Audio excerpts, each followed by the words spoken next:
Dalaw lang ulit ako kay nanay, ha? Ganun? Bakit? May nangyari ba? Wala naman.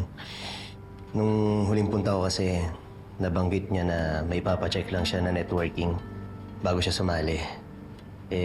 Baka may scam o mabudol eh. Oo, mahal. Kailangan mo talaga mag-ingat ngayon kasi ang daming sinungaling at manloloko ngayon.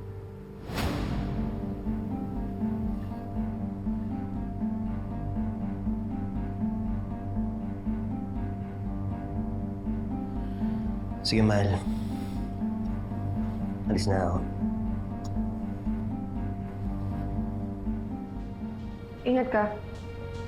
Pakamusta na lang kay nanay.